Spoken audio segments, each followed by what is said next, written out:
The US-Iran war has reached a ceasefire and both the parties are claiming their absolute victory. But has either of them really won the war? And if not so, then on what grounds are they claiming this victory? In this session, let us discuss these things. Hello students, welcome to Drishti IAS. My name is Saloni Nandkyoliar. Let's get started. Now before we dive into the details, let me tell you that we have this course for you, that's the Studio GS Foundation live online course. Now this is a foundation course, which means that your UPSC prelims and main syllabus will be covered. All of this will be covered in 14 months. You will get 1250 plus hours of classes, printed class notes, live chat facility during the class, and also 3 mediums that you can choose from: English, Hindi and English. You're getting all of this at 34,999 rupees. And if you wish to avail a further discount on this fee, then you can use a coupon code, and the coupon code is SALONI, Saloni, all in capital letters only, and you will be able to get a further discount on this fee. So don't wait, admissions are already open. If you have any queries, please call us at 87501 87501, and you can also download the Drishti Learning app. Now let's get back to our discussion. So a 2-week ceasefire has been announced by the US and Iran on their ongoing war, which means they have reached a temporary halt, and further peace talks are going to take place in Islamabad, Pakistan. So the leaders of both the nations are going to come together in Islamabad and they will discuss a further long-term peace plan. And for that, the Iran has given its 10 conditions. Iran has given its 10 conditions or points, to which the US has partially agreed. It has just called it to be a workable starting point. The US has not agreed to Iran's 10 pointers, 10 conditions that have been given, but it has said that, okay, this is a starting point, it's a workable starting point. We can build further on these conditions when we meet for our peace talks in Islamabad. And while all of this has been happening, both the parties are claiming that they have been absolutely victorious in this war. Now, has either of them really won the war? This is something that we need to discuss. And if not so, then on what grounds are they claiming this victory? That's also important. But before we do that, just a little backdrop to understand why were the US and Iran exactly fighting. So there has been a history of events, but one of the most important ones has been Iran's nuclear program. So the US has always had a problem with Iran's nuclear program, Iran's uranium enrichment. So Iran time and again has been saying that it is developing a nuclear plan for this nuclear program for decades, only for the fulfillment of its civilian energy liabilities or for medical use, etc., but not a proper weapon system. But the US has been suspecting that Iran is building this nuclear program as a cover for a proper weaponry system. So these things actually escalated after 2018 when the US pulled out of the JCPOA, Joint Comprehensive Plan of Action, which was the nuclear deal signed between Iran and US.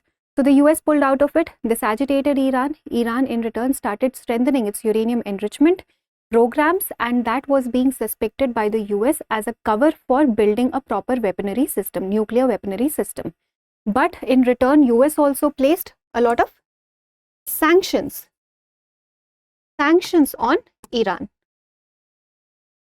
So this tussle has been ongoing now, especially after 2018. It has been escalating, and this took a different turn in February 2026 with all these different operations that came into picture, like the Operation Epic Fury of the US, where the US particularly targeted these nuclear plants or nuclear facilities in Iran, like Natanz, Fordo, Isfahan. These were targeted so that Iran cannot continue with its nuclear development program.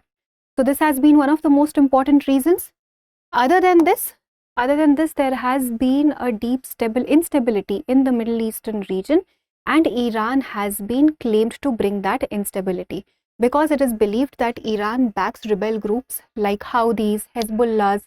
These are Hamas, so they are backed by Iran, and they create a lot of instability in the Middle East. And that's why also like Iran's allies and US's allies have been at loggerheads, and because of these proxy war kind of things, and because of the groups that are funded by Iran, Iran has been seen as a destabilizing power in the entire Middle East, and that's why also US and Iran have been at loggerheads. So these have been some issues, and then it all started escalating. Strait of Hormuz also came into picture, economic disruptions when they started escalating around Strait of Hormuz. So there were a lot of events because of which this resulted in a full-blown war, and it has been continuing since the last, towards the end of February until now it has been continuing. Just today a ceasefire has been declared, a 14-day ceasefire, and then we will see where the peace talks exactly lead us. But this has been the story so far. And for the peace talks, Iran has given a 10-point proposal, or its 10 conditions. So these proposals are, the first one is guarantee non-aggression. Iran has demanded a guaranteed non-aggression from the US, that going further, no escalation, no aggression, no such attacks will be seen from the US. Then a permanent end to the war, not just a ceasefire, not just a temporary halt, but a proper permanent end to the war. End to attacks on Iranian allies also. As I told you that there are these kinds of wars going on between the allies of US and Iran in the Middle East. So these will also have to stop, like attacks on Hamas, attacks on Hezbollah, attacks on Houthis will also have to stop from US's side. Then lifting of all the US sanctions. So post 2018 itself, and in 2026 that all escalated, there have been multiple sanctions that have been placed on Iran by the US. So Iran is demanding a complete upliftment of all the US sanctions. End all regional conflicts in the Middle Eastern region where Iran is being seen as a destabilizing force. So just attacking Iran's allies again at all these different locations in the Middle East should have to be stopped by the US. Reopen and secure the Strait of Hormuz. So Iran has actually said that it will reopen Strait of Hormuz and economic disruptions can now finally stop. But Iran is demanding that instead of, it should be properly formalized and legalized, and Iran's control or Iran's sovereignty over the Strait of Hormuz should actually be recognized, that Iran holds this power over Strait of Hormuz. So it is demanding that it should not just be given, kind of an order that you just open the Strait of Hormuz, but with respectfully, it wants, very respectfully, it wants that its sovereignty should be accepted over the Strait of Hormuz region. Ensure safe navigation protocols again across the Strait of Hormuz. How will the navigation take place? Because there has been a lot of disruption in the Strait of Hormuz, attacks and stopping of vessels and everything. So how will the proper safe passage of vessels take place, navigation around the protocols, all these things have to be done. In fact, Iran might also demand some kind of a compensation over here, a toll or a tax over here, wherein it can charge some money from the vessels that are passing the Strait of Hormuz, and then it can use that money for the repair and for rebuilding all the damage that has been done to the Strait of Hormuz. This can also be a possibility. It will only be disclosed once the peace talks start taking place. Then release of frozen assets of Iranian people, Iranian powerful people on foreign land.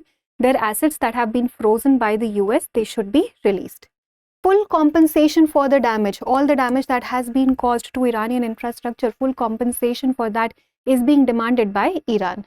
And an international guarantee also, international guarantee on the lines of UN Security Council resolution or anything of similar power, similar binding power, so that Iran can be safe and secure, that nothing of this sort is going to happen in future again.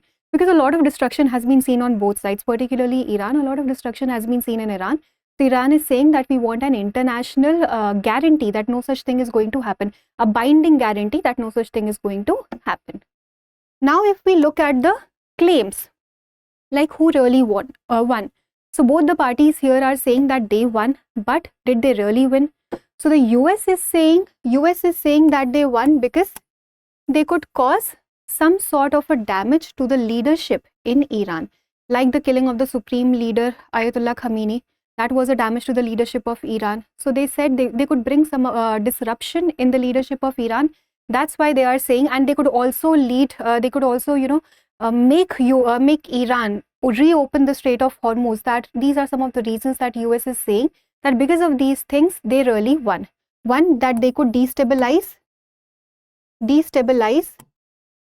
leadership in Iran, and secondly, they could get Iran to reopen the Strait of Hormuz. Reopen the Strait of Hormuz. And there has been a lot of banter that has been ongoing between the US and Iran. Now, Iran is claiming that it was victorious because A, it could get US to a ceasefire, and B, US destabilized the leadership, but it did not really bring about a quick change in the regime in Iran. Only the killing of a supreme leader of Iran, but not a proper quick regime change in Iran. That did not happen. And again, the nuclear program is also ongoing. That has also not been disrupted. Definitely damage has been done, but it is still ongoing. It has not been completely disrupted or dismantled. So these are certain things because of which Iran is saying that it is claiming it showed a lot of resilience over here. We saw even images of human chains being forming in Iran once this announcement was made that the entire civilization will end in Iran. So all these things made Iran believe that they showed a lot of resilience and they could get Donald Trump to come to a ceasefire. That's why both the parties are claiming their victory, but the experts believe that no one really won here, because whatever US wanted to do, US wanted Iran to completely halt its nuclear program. That did not happen. A quick regime change, that did not happen. And whatever Iran wanted to do, that it should have a complete sovereignty built over the Strait of Hormuz or anything of that sort, also has not happened.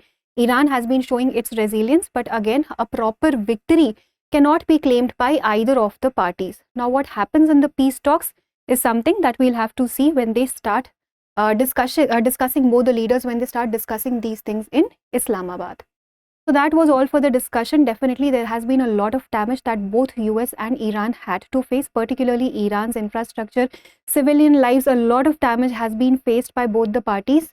One can hope that no such thing of this sort should happen in future, and a proper long-term peace plan can come forward out of these peace talks. Now let's look at a practice question for prelims. Operation Epic Fury, launched by the United States in 2026, was primarily aimed at A. Supporting Iran's nuclear energy program, B. Destroying Iran's missile, naval and military infrastructure, C. Invading European countries to secure oil supplies, D. Establishing a joint US-Iran space program. Choose the correct option. So please attempt this question and provide your answers in the comment section. Thank you for watching. For more informative content, like, share and subscribe, and do not forget to press the bell icon to get the notifications.